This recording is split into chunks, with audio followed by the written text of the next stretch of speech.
Hello everyone. तो इस lecture में हम लोग SC Verma wave motion and waves on a string के ऑब्जेक्टिव 1 करेंगे। चलो स्टार्ट करते हैं। Question number 1, a sine wave is travelling in a medium, the minimum distance between two particles always having same speed. तो speed same चाहिए, ठीक है ना। तो अगर आप वेव इक्वेशन साइन वेव है तो साइन कॉस कुछ भी ले सकते हो क्योंकि सबको साइन वेव ही बोलते हैं इन दोनों को ही। तो सपोज वेव इक्वेशन के एक्स ओमेगा टी माइनस के एक्स मान रहे हो, ठीक है। आप प्लस के एक्स भी मान सकते हो, कोई फेस कॉन्स्टेंट मान सकते हो, आपका मन। तो यहाँ पे ये चीज़ से हम लोग को स्पीड अगर निकालना है तो स्पीड क्या होता है, मैग्नीट्यूड ऑफ वेलोसिटी। और वेव में पार्टिकल का वेलोसिटी कैसे निकालते हैं, ये पार्टिकल स्पीड है तो पार्टिकल वेलोसिटी कैसे निकालते हैं, del Y by del T, ठीक है। क्योंकि वाई जो है के और टी और एक्स दोनों का फंक्शन है तो हम लोग टी के रिस्पेक्ट में डिफरेंशिएट करते हैं, ठीक है ना। तो यहाँ से ए ओमेगा साइन ओमेगा टी का differentiation cos omega T minus के एक्स, ठीक है। तो ये हो गया स्पीड, है ना।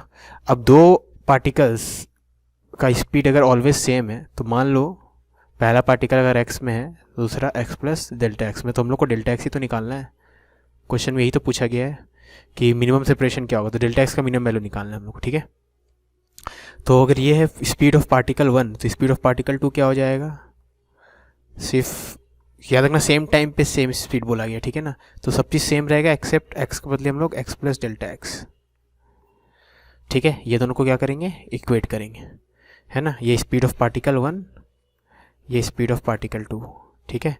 तो अगर v से वेलोसिटी समझते हो आप तो मॉड ले लो, है ना। तो अगर इन दोनों को इक्वेट करें हम लोग तो ये कैंसिल हो जाएगा। कॉस, दो एंगल्स का कॉस का मैग्नीट्यूड सेम होना है, ठीक है ना। तो दो एंगल का कॉस का मैग्नीट्यूड कब सेम होता है, जब दोनों एंगल्स का डिफरेंस पाई का हो, ठीक है। इनका मैग्नीट्यूड देखो साइन में अपोजिट है लोग, यहाँ पे कॉस माइनस कॉस थीटा हो जाएगा, लेकिन मैग्नीट्यूड वाइज दोनों सेम है। तो वही लॉजिक हम लोग यहाँ पे लगाएंगे, ठीक है ना। याद रखना यहाँ पे पाई 2 पाई 3 पाई 4 पाई कुछ भी रखेंगे तब भी सेम होगा, लेकिन मिनिमम कितना डिफरेंस होना चाहिए इनके बीच में, पाई का, ठीक है। तब जाके मैग्नीट्यूड ऑफ कोसाइन सेम होता है। वैसे यहाँ पे भी ये दोनों को सेम रखना है, लेकिन हम लोग के डेल्टा एक्स का मिनिमम वैल्यू चाहिए, ठीक है। तो हम लोग क्या करेंगे, this is equal to this करते वक्त इसका ब्रैकेट ओपन करके लिख रहा हूँ मैं, ठीक है। दोनों एंगल ज़रूरी नहीं इक्वल हो, लेकिन अगर हम लोग यहाँ पे ये डाल दे, इसमें कुछ ऐड करना है, कितना ऐड करना है वो, पाई का फ़र्क होना चाहिए दो एंगल्स के बीच में, तभी उनका कोसाइन का मैग्नीट्यूड हमेशा इक्वल होगा, ठीक है ना। तो ओमेगा टी के एक्स कट गया, और यहाँ से हम लोग बोल सकते हैं डेल्टा एक्स का वैल्यू के बाय पाई मतलब लैम्डा बाय 2, ठीक है। तो इसका ऑप्शन क्या होना चाहिए, lambda by 2, option C. A sine wave is traveling in a medium. A particular particle has zero displacement at a certain instant of time. The particle closest to it having zero displacement is at a distance. ठीक है। तो यहाँ पर बोला गया कि एक particle का किसी मोमेंट ऑफ टाइम पे जीरो डिस्प्लेसमेंट है, तो किसी दूसरे पार्टिकल का जीरो डिस्प्लेसमेंट होगा अगर, तो वो कितने क्लोजेस्ट हो सकता है इसके, ठीक है ना। यानी सेम इंस्टेंट की बात हो रही है ना। तो सेम इंस्टेंट पे आपको shape of the string draw करना पड़ेगा, उससे आपको पता चल जाएगा, ठीक है। जैसे ये अभी जीरो डिस्प्लेसमेंट पे, तो इसके नियरेस्ट कौन सा पार्टिकल है जीरो डिस्प्लेसमेंट है, ये है, ये भी है, लेकिन ये नियरेस्ट नहीं है, ये नियरेस्ट हुआ, ठीक है ना। और ये लेंथ कितना होता है, ये है लैम्डा बाय 2, यानी ऑप्शन सी सही है, ठीक है। Which of the following equations represents a wave travelling along Y axis. तो एक्स एक्सिस के लॉन्ग ट्रैवल करता है तो के एक्स वाला टर्म होता है, वाई के लॉन्ग ट्रैवल करता है तो के वाई वाला टर्म होगा, ठीक है ना। तो के वाला टर्म यहाँ पे है, इसमें नहीं है, इसमें है, लेकिन आपको पता है कि ट्रैवलिंग वेव इस फॉर्म का होता है, के वाई माइनस ओमेगा टी या के वाई प्लस ओमेगा टी, ठीक है। तो स्टैंडिंग वेव है, ये भी स्टैंडिंग वेव है, ठीक है। तो ऑप्शन ए करेक्ट होगा थर्ड के लिए, है ना। 4 में the equation y equal to a sine square k x minus omega t represents a wave motion. तो आपसे एम्पलीट्यूड और फ्रीक्वेंसी पूछा है।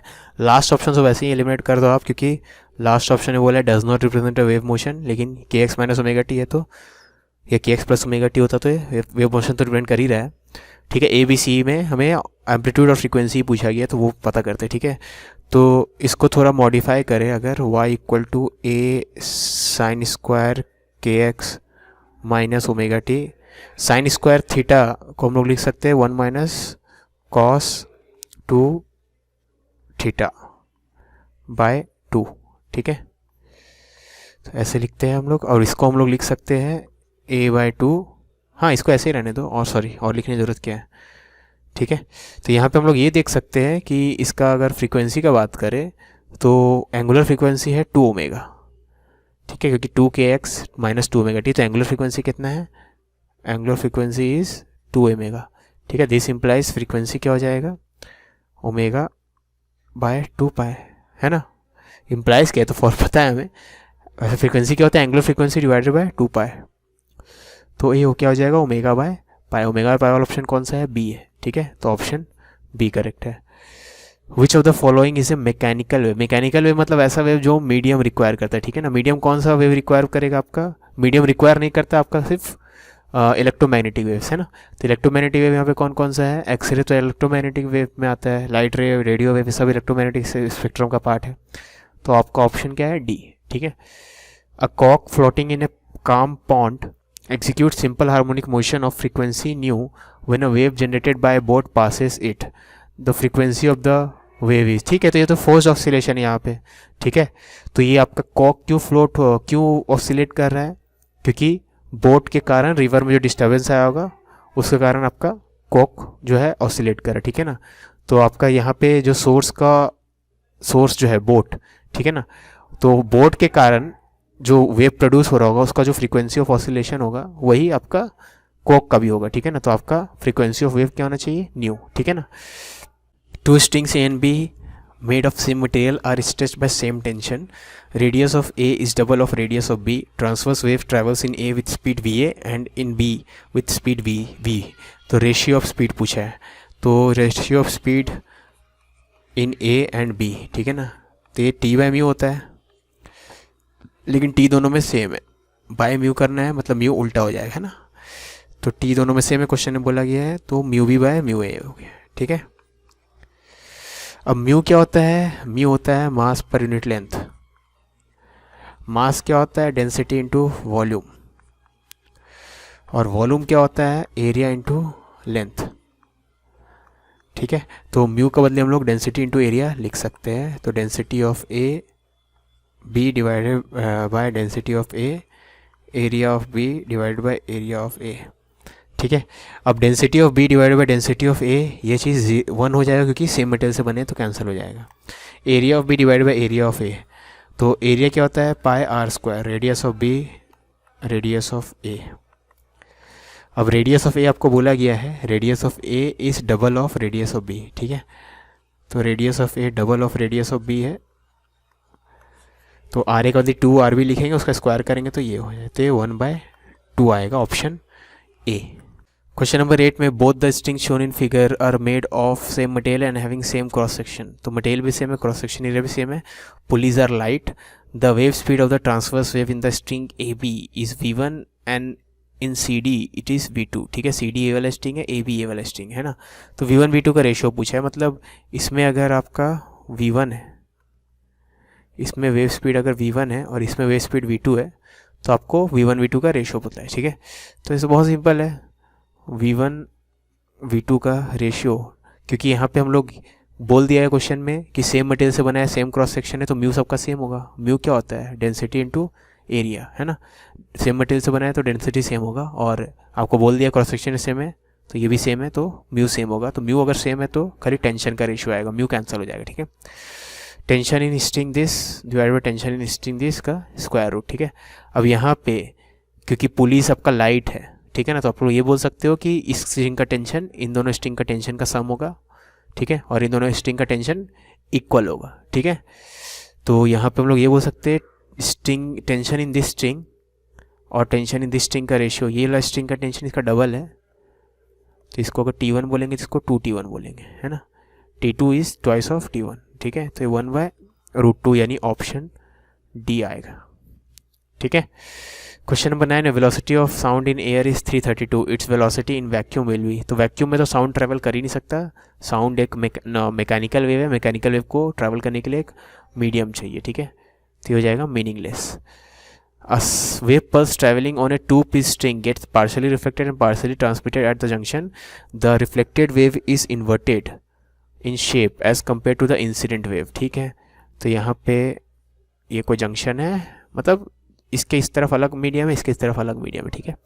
तो आपका ये इंसिडेंट वेव है मान लो, तो आपको बोल दिया गया है कि रिफ्लेक्टेड वेव जो है वो इन्वर्टेड इन शेप है। ट्रांसमिटेड वेव तो आपको पता है हमेशा सेम शेप का रहता है, ठीक है, इन्वर्टेड नहीं रहता है ना।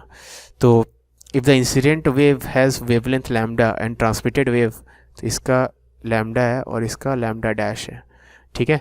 तो आप इन दोनों लैम्डाज में क्या रिलेशन बोल सकते हो, यही पूछा गया, ठीक है ना। तो अब यहाँ पे एक चीज़ ध्यान रखना कि फ्रीक्वेंसी सेम रहता है यहाँ पे, ठीक है ना। सब वेव का यहाँ पे फ्रीक्वेंसी सेम है, तो इसका फ्रीक्वेंसी, इसका फ्रीक्वेंसी, इसका फ्रीक्वेंसी, तीनों का फ्रीक्वेंसी सेम है, ठीक है ना। इसका एफ है तो इसका भी एफ है, इसका भी एफ है ना। तो जो इंसिडेंट वेव का फ्रीक्वेंसी वही ट्रांसमिटेड वेव का भी, वही रिफ्लेक्टेड वेव का भी, ठीक है। तो फ्रीक्वेंसी सबका सेम है। अब यहाँ पे इन दोनों में अगर इसको और इसको देखा जाए, क्योंकि यहाँ पे वेव जो है रिफ्लेक्टेड वेव उल्टा है, तो हम लोग ये बोल सकते हैं यहाँ पे स्पीड कम है, ठीक है ना। तो यहाँ पे स्पीड को अगर वी बोल रहे हैं ट्रांसमिटेड वेव और ये इंसिडेंट वेव का स्पीड है, तो क्योंकि रिफ्लेक्शन के बाद वेव उल्टा हो गया है, तो हम लोग ये बोल सकते हैं कि ट्रांसमिटेड वेव का वेलोसिटी कम है इंसिडेंट वेव के वेलोसिटी से। मैग्नीट्यूड वाइज स्पीड जो है ट्रांसमिटेड वेव का कम है इंसिडेंट की, ठीक है। अब ट्रांसमिटेड वेव का जो स्पीड है वो हो जाएगा lambda of transmitted frequency of transmitted, है ना। तो इसको lambda of transmitted frequency of transmitted बोलेंगे, ठीक है। ये डैश वैस तो मैं खाली समझाने के लिए शुरू में बोला था, बाद में डैश लिख देंगे, टेंशन मत लो। और वेलोसिटी ऑफ इंसिडेंट वेव हो जाएगा lambda of incident frequency of incident, ठीक है। लेकिन वही तो मैं बोल रहा हूँ, फ्रीक्वेंसी सबका सेम रहता है, यानी lambda of transmitted should be less than lambda of incidence. अब लैम्डा ऑफ ट्रांसमिटेड क्या लिया थे हम लोग, लैम्डा डैश, और लैम्डा ऑफ इंसिडेंस क्या लिए थे, लैम्डा लिए थे, ठीक है। तो lambda dash less than lambda, यानी option C correct. Two waves represented by a sin omega t minus kx and a cos omega t minus kx are superposed. The resultant wave will have an amplitude, ठीक है। तो अब resultant wave का amplitude निकालना, by the way सबसे पहले, मतलब by the way क्या, सबसे पहले ध्यान दो ये दोनों वेव सेम डायरेक्शन में जा रहे हैं, ठीक है ना। सो सेम डायरेक्शन में जाने वाले वेव्स का एम्पलीट्यूड निकालने का formula a1 square a2 square 2a1 a2 cos phi, जहाँ पे फाई है फेज डिफरेंस, ठीक है ना। अब फेज डिफरेंस निकालने के लिए दोनों साइन में होना चाहिए, दोनों कॉस में होना चाहिए, ठीक है ना। तो इसको अगर कॉस में कन्वर्ट करें कोई प्रॉब्लम नहीं, इसको भी कॉस, इसको साइन में कन्वर्ट कर सकते हैं, लेकिन किसी न किसी तरीके से करना होगा, तो मैं इसको कॉस में कर रहा हूँ। तो साइन समथिंग को कॉस में कैसे कन्वर्ट करेंगे, कॉस ऑफ, साइन को कॉस में कैसे कन्वर्ट करते हैं, a cos pi by 2 minus theta, यही करते हैं ना, ठीक है। लेकिन एक प्रॉब्लम होगा फिर, क्योंकि फिर यहाँ पे ओमेगा टी का साइन इससे अपोजिट आ जाएगा, ठीक है। तो हम लोग इसको एक और चीज़ बोल सकते हैं, सेम साइन का भी होना चाहिए ओमेगा टी और के एक्स, तभी आप फेस कांस्टेंट निकाल सकते हो, फेस डिफरेंस निकाल सकते हो, तो इसका मतलब नहीं है, ठीक है ना। तो ए कॉस, इसको उल्टा भी कर सकते हैं, कॉस के एंगल को उल्टा करो तो फर्क नहीं पड़ता, तो ओमेगा टी माइनस के एक्स माइनस पाई बाय 2, ठीक है, क्योंकि कॉस थीटा और कॉस माइनस थीटा सेम होता है ना। अब इन दोनों को देख के बोल सकते हैं, अब देखो एग्जैक्टली ये पॉजिटिव है यहाँ पे, यहाँ भी ये पॉजिटिव, ठीक है। यहाँ मतलब यहाँ प्लस है तो यहाँ भी प्लस है, यानी कि माइनस है, वो cos cos omega T minus के ओमेगा टी माइनस के, तो आपका फेस कितना हो जाएगा, फाई का वैल्यू कितना हो जाएगा, पाई बाय 2, ये हो जाएगा आपका फाई का वैल्यू, ठीक है। तो उसको यहाँ पुट कर दो, पहले वाले वेव का एम्पलीट्यूड ए, दूसरे वाले वेव का एम्पलीट्यूड भी A, 2a cos minus pi by 2 which is 0, तो ये √2a दे देगा आपको option B. Two wires A and B having identical geometrical construction are stretched from their natural length by a small but equal amount, ठीक है। Initial जो है geometrical construction exactly same है और नेचुरल लेंथ से सेम अमाउंट से इनको extend किया गया। The Young modulus of the wires are Y Y B, whereas densities are rho A rho B. It is given that Y is greater than, ठीक है, सब relation दिया गया है वाइस में और रोज में। A transverse signal is started at one and takes a time t1 to reach the other end for a end t2 for b, ठीक है। अब याद रखना आइडेंटिकल ज्योमेट्रिकल कंस्ट्रक्शन है, तो टाइम, एक second sorry, time taken by wave pulse आपका, अरे पेन का कलर चेंज नहीं हो रहा, एक सेकेंड, वाइट, हाँ ठीक है। तो टाइम टेकन इन a निकालना है आपको, ठीक है। तो पहले टाइम का एक्सप्रेशन निकालते हैं, ठीक है ना। टाइम क्या होगा आपका, length of wire divided by speed, ठीक है। अब लेंथ ऑफ वायर दोनों केस में सेम है ना। तो टाइम का अगर रेशियो आपको लिखना है तो t1 और t2 या ta tb लिखते हैं लास्ट में, t1 t2 नाम दे देंगे उनका। तो ta बाय tb लिखना है तो wave speed in b divided by wave speed in a, क्योंकि l दोनों में सेम है, खाली इसका फ़र्क है, ठीक है। l क्यों सेम है, क्योंकि आपको बोला गया था नेचुरल लेंथ दोनों का सेम था, ठीक है। ओके, तो va बाय vv है ना। अब v कैसे निकालेंगे, आपका v क्या है, वेव स्पीड है। वेव स्पीड के लिए हम लोग टी बाय, अरे रूट क्यों दिया हूँ मैं यहाँ पे, हाँ वेव स्पीड क्या होता है टी बाय म्यू, ठीक है ना। ओके, अब टी कैसे निकालेंगे, यहाँ पे टेंशन निकालने के लिए हम लोग को यंग्स मॉडुलस वाला एक्सप्रेशन यूज़ करना होगा। यंग्स मॉडुलस क्या होता है, tension by A delta L by L, ठीक है। अब क्वेश्चन में बोल दिया गया था आपको कि एल भी सेम है, डेल्टा एल भी सेम है, क्वेश्चन ने बोला था, ठीक है। और उनका एरिया भी सेम है क्योंकि आइडेंटिकल ज्योमेट्रिकल है तो एरिया भी सेम है। तो वाई टेंशन का रेशियो मतलब आपका वाई का रेशियो, ठीक है ना। तो टेंशन का बदले हम लोग वाई लिखेंगे, है ना। टेंशन प्रोपोर्शनल टू वाई है यहाँ से, क्योंकि ये तीनों चीज़, ये तीनों टर्म्स जो है सेम है दोनों के लिए, तो टेंशन प्रोपोर्शनल टू वाई बोल सकते हैं इस केस में, है ना। और म्यू, म्यू क्या होता है, रो इंटू ए, रो इंटू ए, लेकिन फिर से एरिया दोनों का सेम है तो एरिया को लिखेंगे नहीं, ठीक है ना। तो म्यू प्रोपोर्शनल टू रो है इतना, ठीक है ना।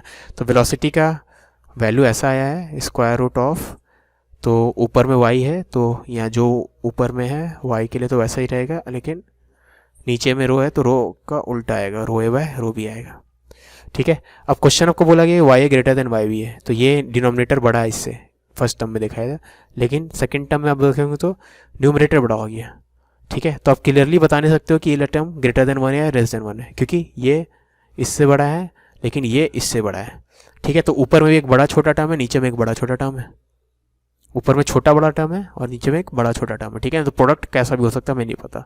तो this may be greater than 1, this may be less than 1, this may be equal to 1, we don't know, ठीक है।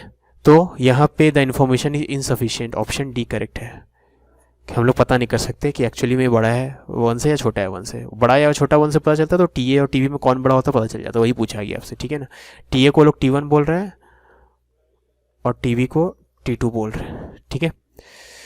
क्वेश्चन नंबर 13 में consider two waves passing through the same string, principle of superposition for displacement says that the net displacement is the displacement produced to individual waves, ठीक है।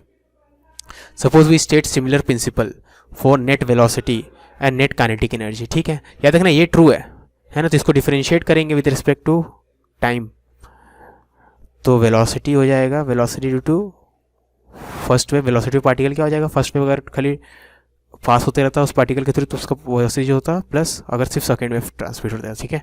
तो अगर ये true है, जो कि ट्रू है, तो ये भी ट्रू है, ठीक है। तो सच ए प्रिंसिपल विल वैलिड, तो आपका डिस्प्लेसमेंट आपका सुपरपोजिशन प्रिंसिपल फॉलो कर रहा है ना, तो वेलोसिटी भी करेगा, दिस इम्प्लाइज दिस, तो ये ट्रू है तो ये भी ट्रू है, ठीक है। But this does not imply, या this does not imply kinetic energy वाला चीज़, क्योंकि काइनेटिक एनर्जी में क्या हो जाएगा आपका v square equal to v1 square plus v2 square, तो this does not imply this, ठीक है ना। क्योंकि अगर ये ट्रू है तो ये तो ऑफकोर्स ट्रू नहीं है ना।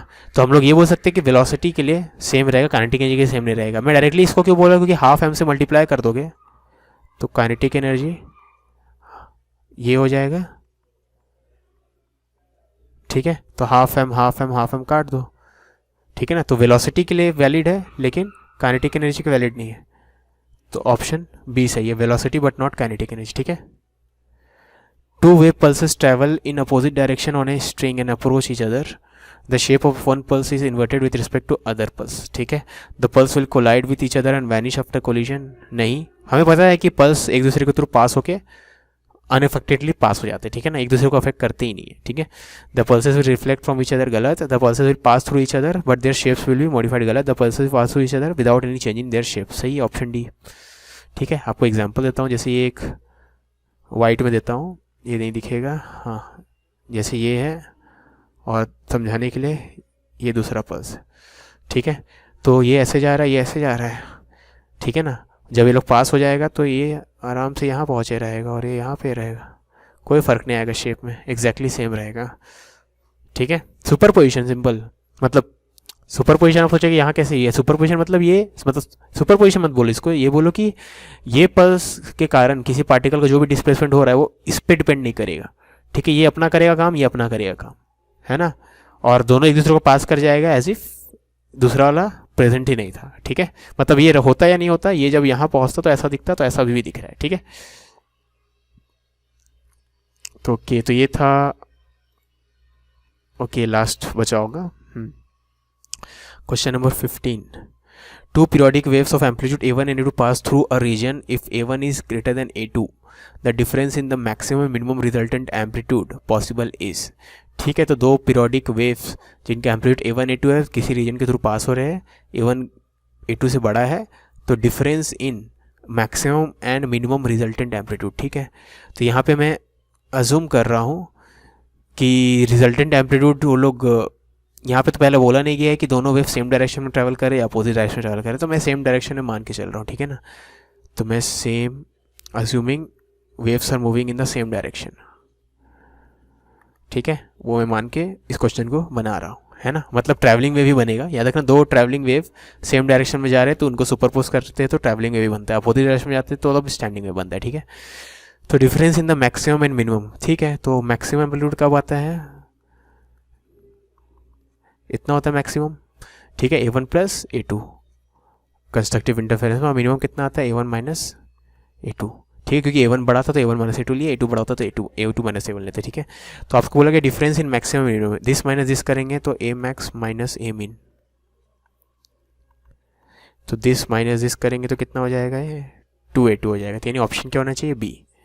ठीक है, two waves of equal amplitude and equal frequency travel in the same direction in medium, the amplitude of the resultant wave. ठीक है, तो इक्वल एम्पलीट्यूड क्या है ना, और इक्वल फ्रीक्वेंसी के है, तो amplitude of the resultant wave. ठीक है ना, तो याद रखना, ये मत बोलना कि इक्वल फ्रीक्वेंसी के है तो दोनों कंस्ट्रक्टिव, वैसा फ्रीक्वेंसी से कोई रिलेशन नहीं है। ठीक है ना, कंस्ट्रक्टिव और डिस्ट्रक्टिव उस पर डिपेंड करेगा। मतलब पहला बात तो आप वेव्स को कंबाइन तभी करो, आपका सिलेबस में वही है जब फ्रीक्वेंसी सेम हो, वो मान रहा हूँ। ठीक है, लेकिन यहाँ पे दोनों का एम्पलीट्यूड भी इक्वल है और दोनों सेम डायरेक्शन में ट्रैवल कर रहे हैं, लेकिन उनका फेज डिफरेंस जीरो है कि नहीं आपको नहीं पता। ठीक है ना, तो आपको पता है ये चीज़ कि रिजल्टेंट वेव का जो एम्पलीट्यूड होता है, a resultant is equal to individual waves का एम्पलीट्यूड का स्क्वायर का sum into 2A1 A2 cos phi. ठीक है, अब ये चीज़ जो है आपका दो, इस केस में इसको और सिंप्लीफाई कर सकते हैं क्योंकि ए दोनों में सेम है ना, तो ये 2A square 1 plus cos phi हो जाएगा। ठीक है, और 1 प्लस कॉस क्या होता है, 2 cos स्क्वायर थीटा बाई 2। ठीक है, तो रिजल्टेंट वेव का स्क्वायर ऐसा हो जाएगा, तो रिजल्टेंट वेव का क्या हो जाएगा, ये 2A cos फाई बाई 2। ठीक है, of course cos phi by 2 can lie between anywhere between 0 and 1। ठीक है, this value can lie between 0 and 1, ये चीज़ 0 एंड 1 के बीच में है, तो 2A को मल्टीप्लाई करेंगे तो 2A into 0 0 and 2A into 1 2A हो जाएगा। तो 0 से 2A के बीच में कुछ भी हो सकता है, आपका आंसर ऑप्शन डी। या सिंपली सोचे तो कंस्ट्रक्टिव हुआ तो A1 प्लस A2 करेंगे यानी 2A, डिस्ट्रक्टिव हुआ तो A1 माइनस A2 करेंगे जो कि इस केस में हो जाएगा 0। ठीक है, क्योंकि A1 A2 इक्वल है ना, तो 0 से 2A के बीच में कुछ भी हो सकता है डिपेंडिंग ऑन उनके बीच में फेज डिफरेंस कितने का है। ठीक है, two sine waves travel in the same direction in a medium, the amplitude of each wave is A and the phase difference between two waves is 120 degree, the resultant amplitude। ठीक है, तो phase difference आपको बोल दिया इतना है, तो resultant amplitude क्या होगा, तो A square plus A square plus 2A square cos 120। ठीक है, तो रिजल्टेंट वेव का आर बहुत बड़ा लिख रहा हूँ मैं, रिजल्टेंट वेव का स्क्वायर आपका ऐसा हो जाएगा। ठीक है, ओके, तो 2A square 1 plus cos 120 minus half होता है, तो ये A स्क्वायर बचेगा। ठीक है, तो ए रिजल्टेंट वेव का एम्पलीट्यूड A के बराबर आएगा, यानी ऑप्शन 1 करेक्ट है। The fundamental frequency of a string is proportional to, तो फंडामेंटल फ्रीक्वेंसी का एक्सप्रेशन क्या होता है, √T by mu, sorry V/2L। Sorry, अब बोलोगे कि सर ये तो स्ट्रिंग दोनों एंड में फिक्स्ड है कि नहीं है, तो पता ही नहीं। ठीक है, तो अगर आप दोनों एंड में फिक्स है स्ट्रिंग तो V/2L होगा, दोनों एंड में फिक्स नहीं है तो V/4L होगा। ठीक है, इन एनी केस V तो आपका T बाय म्यू रहता है ना। ठीक है, और यहाँ पे 1/4 T बाय म्यू है ना, तो दोनों केस में आप देख सकते हो इन्वर्सली प्रोपोर्शनल टू लेंथ है, यानी ऑप्शन A करेक्ट। ठीक है ना, यहाँ पे भी इन्वर्सली प्रोपोर्शनल टू लेंथ है, यहाँ पे भी इन्वर्सली प्रोपोर्शनल टू लेंथ है। ठीक है, A tuning fork of frequency 480 is used to vibrate a sonometer wire having natural frequency 240.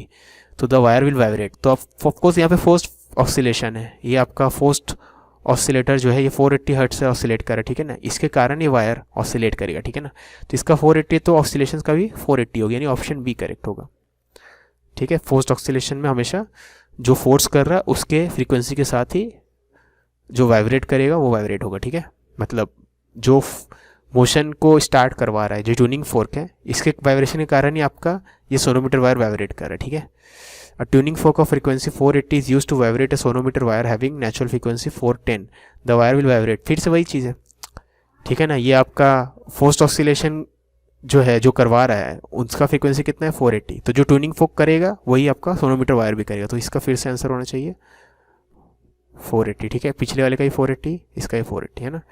A sonometer wire of length L vibrates in fundamental mode when excited by tuning fork of frequency 416 if the length is doubled keeping other things same, ठीक है। तो the string will, अब other things same मतलब क्या है यहाँ पे, ये समझते पहले। तो सोनोमीटर वायर का लेंथ एल है, बहुत अच्छी बात है, और फंडामेंटल मोड में वाइब्रेट कर रहा है, ठीक है, बाय ट्यूनिंग फोर्क जिसका फ्रीक्वेंसी 416 है। तो if the length of the wire is doubled keeping other things same the string will, फिर से यहाँ पे फोर्स ऑसिलेशन ही तो हो रहा है ना, ठीक है। तो आपका जो ट्यूनिंग फोर्क है उसका जो भी फ्रीक्वेंसी होगा, चाहे आप कुछ भी करो, आपका सोनोमीटर वायर उसी फ्रीक्वेंसी से वाइब्रेट करेगा, ठीक है। तो सोनोमीटर वायर किससे वाइब्रेट करेगा, 416 से ही करेगा, ठीक है। A sonometer wire supports a 4 kg load and vibrates in fundamental mode with a tuning fork of frequency 416. The length of the wire between the bridges is not doubled. ठीक है, तो पिछले केसेस में आपको बोल दिया गया था लेंथ को डबल किए कीपिंग एवरीथिंग सेम, यहाँ पे खाली ये बोला गया लेंथ इज नॉट डबल्ड, ठीक है। In order to maintain fundamental mode the load should be change to, तो आपको फंडामेंटल मोड मेंटेन रखने के लिए लोड को कितना चेंज करना होगा, ठीक है ना। ओके, तो यहाँ पे एक चीज़ हमें समझना है कि आपका जो सोनोमीटर वायर है वो 4 kg लोड इनिशियली कैरी कर रहा है, ठीक है ना, और फंडामेंटल मोड 416 हर्ट्ज से वाइब्रेट कर रहा है, तो लेंथ को हम लोग डबल कर दिए। अगर सेम फंडामेंटल मोड को मेंटेन रखना है, मतलब इसी फ्रीक्वेंसी से उसको ऑसिलेट करना है, तो लोड का वैल्यू क्या होना चाहिए, ठीक है ना। तो आप देखो फॉर्मूला तो सिंपल है, आपका जो फ्रीक्वेंसी होता है वो क्या होता है V/2L, ठीक है। अब यहाँ पे हम लोग क्या किए, लेंथ को डबल किए, length of the wire is doubled है ना, तो लेंथ को डबल किए हम लोग, ठीक है ना, तो लेंथ को 2 टाइम्स किए, है ना। ओके, तो V को भी 2 टाइम्स करना होगा, दिस इम्प्लाइज V को भी 2 टाइम्स करना होगा, तभी तो रेशियो मेंटेन रहेगा। अगर डिनोमिनेटर 2 टाइम्स बढ़ाया तो न्यूमरेटर भी 2 टाइम्स बढ़ाना होगा, ठीक है ना। अब V को अगर 2 टाइम्स बढ़ाना है तो टेंशन क्या होगा, टेंशन जो होता है V जो होता है प्रोपोर्शनल टू √T होता है, ठीक है। तो अगर आप V को 2 टाइम्स करोगे तो टेंशन 4 टाइम्स होना चाहिए, ठीक है ना। V अगर 2 के फैक्टर से बढ़ाओगे तो टेंशन 4 के फैक्टर से बढ़ाना होगा, है ना। तो टेंशन आपका 4 टाइम्स बढ़ने वाला है, ठीक है। तो पहले टेंशन कितना था, पहले टेंशन था 4 kg लोड लगाया हुआ, तो पहले टेंशन था 4G, अभी टेंशन क्या हो जाएगा 16G, ठीक है। तो इसका मतलब है कि आपका नया मास कितना हो जाएगा 16 किलोग्राम, यानी अभी आपको कितना वेट लटकाना होगा, कितना मास लटकाना होगा, सॉरी 16 kg, ठीक है। ओके, तो आई होप आपको ये लेक्चर समझ में आया होगा। जो भी चीज़ समझ में नहीं आई कमेंट में बताना। मिलते हैं नेक्स्ट लेक्चर में, अंटिल देन बाय।